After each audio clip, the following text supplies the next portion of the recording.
তৈরি করে ফেললো মশা ড্রোন। আপনার গায়ে গিয়েও যদি এই ড্রোন বসে তাহলে আপনি ধরতেও পারবেন না এটা আদৌ কি কোনো ড্রোন নাকি মশা। কিন্তু চীনের তৈরি এই মশা ড্রোন যে ঠিক কতটা ভয়ঙ্কর তা হয়তো কল্পনার বাইরে। ঝাঁকে ঝাঁকে উড়ে গিয়ে শত্রুর গায়ে হোল ফোটাবে এই চীনা মশা। আর এখানেই শেষ নয়, এই কৃত্রিম মশা নিয়ে আসবে শত্রুর গোপন তথ্য। চীনের এই তথ্য প্রকাশ্যে আসতে গোটা বিশ্বের মাথায় হাত। অসম্ভবকেও সম্ভব করে তুলছে চীন, এমনকি ভারতেরও চিন্তা বাড়াচ্ছে চীনের মশক বাহিনী। জানেন কিভাবে চীন এই অসাধ্য সাধন করলো? দেখুন, চীনের প্রযুক্তি খাত বিশ্বজুড়ে অনেক আগে থেকে আলোচনার কেন্দ্রে।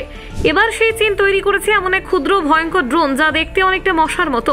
এই বিশেষ ড্রোনটির নাম দেওয়া হয়েছে মস্কুইটো ড্রোন বা বাংলায় মশা ড্রোন।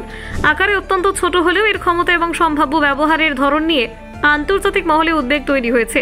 এই ড্রোন দেখতে যেমন একটি সাধারণ মশার মতো, ঠিক তেমনই তার ওজনও মাত্র কয়েক গ্রাম।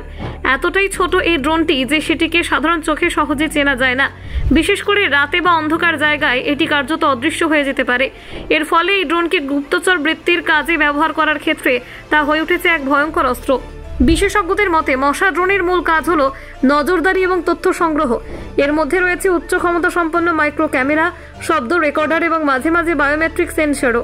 এর মাধ্যমে কোনো ব্যক্তির মুখের ছবি, গোপন কথোপকথন, এমনকি তার বডি টেম্পারেচার বা বায়োমেট্রিক সংগ্রহ করা সম্ভব। চীনের সেনাবাহিনী এবং তাদের গুপ্তচর সংস্থাগুলি এই ধরনের ড্রোন ব্যবহার নিয়ে আন্তর্জাতিক নিরাপত্তা বিশেষজ্ঞরা যথেষ্ট চিন্তিত। অনেকেই বলছেন এই ড্রোন সরাসরি কোনো জায়গায় প্রবেশ করে অত্যন্ত গোপন তথ্য চুরি করতে পারে এবং সেই তথ্য চীনের কেন্দ্রীয় নেটওয়ার্কে পাঠিয়ে দিতে পারে রিয়েল টাইমে। এমনকি কিছু কিছু মডেলে ডিএনএ সংগ্রহ করার প্রযুক্তিও থাকার আশঙ্কা করছেন অনেকে। এই ড্রোনের চলাফেরার শক্তি যোগায় একটি অতি ক্ষুদ্র ব্যাটারি এবং উন্নত প্রযুক্তির প্রপেলার। কিছু ক্ষেত্রে এটি মানুষের গায়ের ওপর বসে থাকা বা উড়ে যাওয়া সাধারণ মশার মতো আচরণ করতে পারে।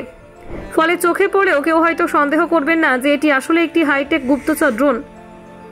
এই ধরনের ড্রোন তৈরি ও ব্যবহারের কারণে চীনের ওপর ইতিমধ্যেই নজর রাখছে একাধিক পশ্চিমী দেশ, বিশেষ করে আমেরিকা ও ইউরোপীয় গোয়েন্দা সংস্থাগুলি।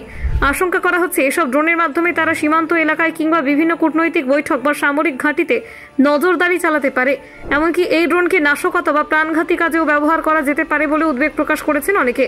কারণ এত ছোট ড্রোনের মধ্যে বিষাক্ত রাসায়নিক প্রয়োগ করে কোনো ব্যক্তি বা জায়গায় আক্রমণ চালানো অসম্ভব। ভারতেও এই নতুন ড্রোন প্রযুক্তি নিয়ে সতর্ক রয়েছে। এই প্রতিরক্ষা মন্ত্রক এবং ইন্টেলিজেন্স ব্যুরো সূত্রে জানা গেছে, সীমান্ত এলাকাগুলিতে এই ধরনের মাইক্রো ড্রোন শনাক্ত করতে বিশেষ যন্ত্র বসানো হচ্ছে। ভারতীয় সেনার এর বিরুদ্ধে প্রতিরোধমূলক ব্যবস্থা নেওয়ার কাজ শুরু করেছে। তবে শুধুমাত্র প্রতিরক্ষা নয়, এই প্রযুক্তি সাধারণ মানুষের গোপনতা এবং ব্যক্তিগত নিরাপত্তার ক্ষেত্রেও বড় চ্যালেঞ্জ তৈরি করছে। ভাবতে অবাক লাগে, আপনার ঘরের মধ্যে একটি মশা ঢুকেছে ভেবে আপনি হয়তো পাত্তা দিচ্ছেন না, অথচ সেটা হয়তো আপনার কথোপকথন রেকর্ড করে দিচ্ছে কোনো বিদেশি গোয়েন্দা সংস্থার হাতে। Bureau report, Bangla digital TV.